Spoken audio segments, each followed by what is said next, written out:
ନମସ୍କାର। କାହାଣୀଟିର ନାଁ ହେଉଛି ଅଦୃଶ୍ୟ ଅତିଥି, ସମୟର ଏକ ଅଦ୍ଭୁତ ଦର୍ପଣ। ଏହା କେବଳ ଗୋଟିଏ ସାଧାରଣ ଗପ ନୁହେଁ, ବରଂ ଏମିତି ଏକ ଅବିଶ୍ୱାସନୀୟ ରୋମାଞ୍ଚ ଯାହା ଶେଷ ପର୍ଯ୍ୟନ୍ତ ଆମକୁ ବାନ୍ଧି ରଖିବ।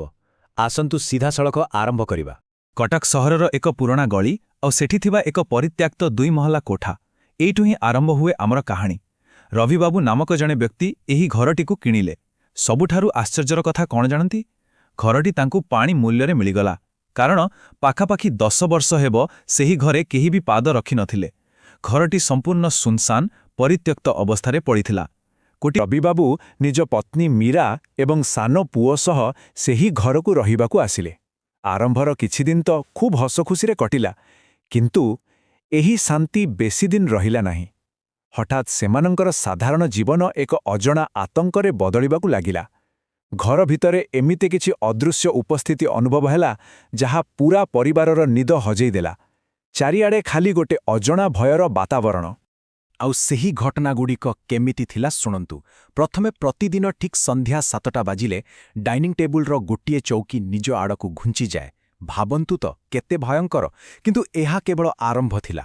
ତାପରେ ମୀରା ଯେତେବେଳେ ବି ରୋଷେଇ କରନ୍ତି, ତାଙ୍କୁ ଲାଗେ ଯେମିତି ତାଙ୍କର ଠିକ୍ ପଛରେ କେହି ଜଣେ ନିଶ୍ୱାସ ମାରୁଛି, କେହି ଜଣେ ଛିଡ଼ା ହୋଇଛି, ଅଥଚ ପଛକୁ ବୁଲି ଚାହିଁଲେ କେହି ବି ନଥାନ୍ତି।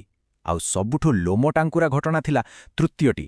ରବିବାବୁଙ୍କ ସାନ ପୁଅ ଘର ଭିତରେ ଏକ ଅଦୃଶ୍ୟ ଭଲ ମଉସା ସହ ଖେଳିବା ଆଉ କଥା ହେବା ଆରମ୍ଭ କରିଦେଲା। ଏସବୁ ଦେଖିଲା ପରେ ଯିଏ କେହି ବି ଭୟରେ ଥରିଯିବ। ସ୍ୱାଭାବିକ କଥା। ଏତେ ସବୁ ଦେଖିଲା ପରେ ରବିବାବୁ ସମ୍ପୂର୍ଣ୍ଣ ଭାବିନେଲେ ଯେ ଘରେ ନିଶ୍ଚୟ କୌଣସି ଶକ୍ତିଶାଳୀ ପ୍ରେତାତ୍ମାର ବାସ ଅଛି। ସମାଧାନ ପାଇଁ ସେ ଜଣେ ଜଣାଶୁଣା ତାନ୍ତ୍ରିକଙ୍କୁ ଘରକୁ ଡାକିଲେ। କିନ୍ତୁ ଆଶ୍ଚର୍ଯ୍ୟର କଥା, ତାନ୍ତ୍ରିକ ଜଣକ ଘର ଭିତରକୁ ପଶିବା ମାତ୍ରେ ହିଁ ଭୟରେ କାଠ ହୋଇଗଲେ ଏବଂ ପ୍ରାଣ ବିକଳରେ ସେଠାରୁ ଦୌଡ଼େ ପଳାଇଲେ। ଆଉ ଯିବାବେଳେ ସେ ଏମିତି ଗୋଟେ କଥା କହିଗଲେ, ଯାହା ପୂରା କାହାଣୀର ଦିଗ ବଦଳାଇ ଦେଲା। ସେ କହିଲେ, ଏଠାରେ କୌଣସି ଆତ୍ମା ନାହିଁ, ଏଠାରେ କେବଳ ସମୟର ଏକ ଭୟଙ୍କର ରହସ୍ୟ ଲୁଚି ରହିଛି। ସମୟର ରହସ୍ୟ। ତାନ୍ତ୍ରିକଙ୍କର ଏହି ପଦକଥା ପରେ ପରିସ୍ଥିତି ଆହୁରି ଗମ୍ଭୀର ହୋଇଗଲା। ଦିନେ ରାତିର କଥା। ଚାରିଆଡ଼େ ଘୋର ଅନ୍ଧକାର ଆଉ ସୁନସାନ ନୀରବତା। ହଠାତ୍ ରବିବାବୁ ଏକ ଅଦ୍ଭୁତ ଶବ୍ଦ ଶୁଣିଲେ। ଘରର କାନ୍ଥ ଭିତରୁ ସ୍ପଷ୍ଟ ଭାବରେ ଗୋଟିଏ ଘଣ୍ଟାର ଟିକ୍ ଟିକ୍ ଶବ୍ଦ ଶୁଭୁଥିଲା। ସେହି ଟିକ୍ ଟିକ୍ ଶବ୍ଦ କେଉଁଠୁ ଆସୁଛି ଜାଣିବା ପାଇଁ ରବିବାବୁ ରାଗ ଓ ଭୟରେ କାନ୍ଥକୁ ଭାଙ୍ଗିବାକୁ ଚେଷ୍ଟା କଲେ। ସେ କାନ୍ଥ ଉପରେ ଏକ ଶକ୍ତ ଆଘାତ କଲେ, କିନ୍ତୁ ତାପରେ ଯାହା ଘଟିଲା ତାହା ସମ୍ପୂର୍ଣ୍ଣ ଅକଳ୍ପନୀୟ। କାନ୍ଥକୁ କରାଯାଇଥିବା ସେହି ଆଘାତର ଯନ୍ତ୍ରଣା ଏବଂ ଚିହ୍ନ ତାଙ୍କର ନିଜ ଶରୀରରେ ହିଁ ପ୍ରକଟ ହେଲା। ବିଶ୍ୱାସ କରନ୍ତୁ, ଏହା ଏକ ଶିହରଣକାରୀ ଅନୁଭବ ଥିଲା।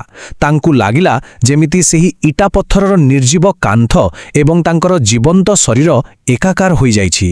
ଏବେ ଏହା ସ୍ପଷ୍ଟ ହୋଇଯାଇଥିଲା ଯେ ଏହା ଆଦୌ କୌଣସି ଛୋଟମୋଟ ଭୂତ କାହାଣୀ ନୁହେଁ। ଏହା ରବିବାବୁ ଶେଷରେ ଏହି ଘରର ପୁରୁଣା ମାଲିକଙ୍କୁ ଖୋଜି ବାହାର କଲେ। ସେ ଜାଣିଥିଲେ ଯେ କେବଳ ସେହି ବୃଦ୍ଧ ବ୍ୟକ୍ତି ଜଣକ ହିଁ ଏହି ଅନ୍ଧକାର ରହସ୍ୟପୁର ପର୍ଦ୍ଦା ହଟାଇ ପାରିବେ। ଆଉ ସେହି ବୃଦ୍ଧ ଯେଉଁ ଖୁଲାସା କଲେ ନା, ତାହା ପ୍ରକୃତରେ ସବୁକିଛି ବଦଳାଇ ଦେଲା। ସେହି ବୃଦ୍ଧ ଜଣକ ସିଧା ସିଧା କହିଲେ ଯେ ସେହି ଜାଗାଟି କୌଣସି ଶ୍ମଶାନ ବା ପ୍ରେତାତ୍ମାର ଜାଗା ନୁହେଁ, ବରଂ ତାହା ହେଉଛି ଏକ ଟାଇମ୍ ମିରର ବା ସମୟର ଏକ ଆଇନା। ଆଚ୍ଛା, ଏହାର ଅର୍ଥ କ'ଣ? ଏହାର ଅର୍ଥ ହେଉଛି ଏହା ଏକ ଏମିତି ଅସାଧାରଣ ସ୍ଥାନ ଯେଉଁଠାରେ ଭବିଷ୍ୟତର ପ୍ରବଳ ଆବେଗ, ନିଃସଙ୍ଗତା ଏବଂ ଦୁଃଖ ସିଧା ଅତୀତକୁ ଫେରିଆସେ ଆଉ ଆମର ବର୍ତ୍ତମାନରେ ଶାରୀରିକ ରୂପ ନେଇ ପ୍ରକଟ ହୁଏ। ମାନେ ବିଜ୍ଞାନ ଏବଂ ମାନବୀୟ ଭାବନାର ଏକ ଅଦ୍ଭୁତ ସମାହାର। ଆଉ ଏବେ ଆସୁଛି ଏହି ରହସ୍ୟର ସବୁଠାରୁ ଆଶ୍ଚର୍ଯ୍ୟଜନକ ମୋଡ଼। ଟିକେ ଧ୍ୟାନ ଦେଇ ଶୁଣିବେ।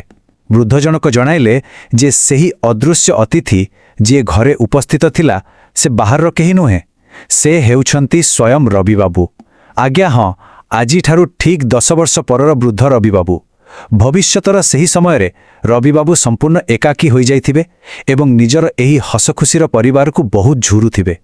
ତାଙ୍କର ସେହି ଅତୀତକୁ ଫେରି ପାଇବାର ପ୍ରବଳ ଆକୁଳତା ହିଁ ସମୟର ପଛକୁ ଫେରି ବର୍ତ୍ତମାନର ସେହି ଘର ଭିତର ପ୍ରକଟ ହେଉଥିଲା। ପ୍ରାରମ୍ଭରେ ଯାହା ଏକ ଭୟଙ୍କର ଭୁତୁଣି ଘର ଆଉ ବିପଦର ଆଶଙ୍କା ବୋଲି ଲାଗୁଥିଲା, ତାହା ପ୍ରକୃତରେ ଥିଲା ଏକ ହୃଦୟ ବିଦାରକ ବାସ୍ତବତା, ଏକ ସମୟର ଦର୍ପଣ। ଏହା କେବଳ ଜଣେ ବୟସ୍କ ମଣିଷର ନିଃସଙ୍ଗତା ଥିଲା, ନିଜର ସେହି ହଜିଯାଇଥିବା ଅତୀତର ଖୁସିକୁ ଫେରି ପାଇବାର ବ୍ୟାକୁଳତା। ଯାହାକୁ ପରିବାର ଲୋକ ଏକ ଭୟଙ୍କର ଭୂତ ବୋଲି ଭାବି ଡରୁଥିଲେ, ତାହା ପ୍ରକୃତରେ ଥିଲା ନିଜର ହିଁ ଏକ ନିଃସଙ୍ଗ ଭବିଷ୍ୟତର କ୍ରନ୍ଦନ। ଭାବିଲେ ଆଖିରୁ ଲୁହ ଆସିଯାଏ ନାହିଁ କି?